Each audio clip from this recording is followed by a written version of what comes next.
عجیب فلسفہ ہے کہ لفظوں سے ہی خاموشی ٹوٹتی ہے اور لفظ ہی خاموش کر دیتے ہیں۔ نیک لوگوں کی صحبت سے ہمیشہ بھلائی ملتی ہے، کیونکہ ہوا پھولوں سے گزرتی ہے تو وہ بھی خوشبودار ہو جاتی ہے۔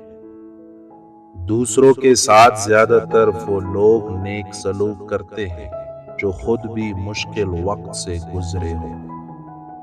مومنوں میں سب سے زیادہ کامل ایمان وہ ہے جو اخلاق میں سب سے اچھے ہیں۔ زمین عقل مندوں سے تو بھر گئی لیکن درد مندوں سے خالی ہے۔ بولنا سب کو آتا ہے، بس کسی کا دماغ بولتا ہے، کسی کا اخلاق بولتا ہے اور کسی کی زبان۔ دنیا کے ہر میدان میں ہار جیت ہوتی ہے، لیکن اخلاق میں کبھی ہار اور تکبر میں کبھی جیت نہیں ہوتی۔ اچھے انسان کے ساتھ اچھے رہو، لیکن برے کے لیے برے مت بنو، کیونکہ تم پانی سے خون صاف کر سکتے ہو لیکن خون سے خون صاف نہیں کر سکتے۔ خوش اخلاق لوگوں سے خوش اخلاقی سے پیش آنا کمال نہیں، بلکہ بد اخلاق لوگوں سے خوش اخلاقی سے پیش آنا کمال ہے۔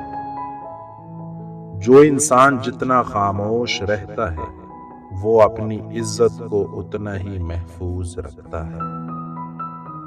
کبھی ایسا بھی ہوتا ہے کہ الفاظ سے کہیں زیادہ دوسرے انسان کی خاموشی تکلیف دیتی ہے۔ ایک اچھا تعلق ہوا کی طرح ہوتا ہے جو خاموش ہوتا ہے مگر ہمیشہ آپ کے پاس رہتا ہے۔ دو جگہوں پر خاموش رہنا افضل ہے، جب تمہارے پاس الفاظ کی قلت ہو اور جہاں پر تمہارے الفاظ کی کوئی قدر و قیمت نہ ہو۔ منزلیں چاہے کتنی ہی اونچی کیوں نہ ہو، راستے ہمیشہ پیروں کے نیچے ہوتے ہیں۔ زندگی مسلسل امتحان ہے، یہاں 10 بار گرنے کے بعد 11ویں بار اٹھ جانے کا نام کامیابی ہے۔ محنتی شخص کے سامنے پہاڑ کنکر اور قائل انسان کے سامنے کنکر بھی پہاڑ بن جاتا ہے۔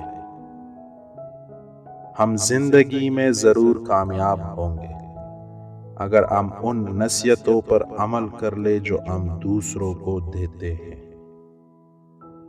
انسان امیدوں سے بندھا ایک ضدی پرندہ ہے جو غائل بھی امیدوں سے ہوتا ہے اور زندہ بھی امیدوں پر رہتا ہے۔ روشنی کی امید رکھو مگر امیدوں پر زندگی مت گزارو۔ اگر آپ دنیا میں کامیاب ہونا چاہتے ہیں تو پہلے ناکامی کا استقبال کرنے کا حوصلہ پیدا کریں۔ ہر طوفان آپ کی زندگی کو تباہ کرنے کے لیے نہیں آتا، کچھ طوفان آپ کے راستے صاف کرنے کے لیے آتے ہیں۔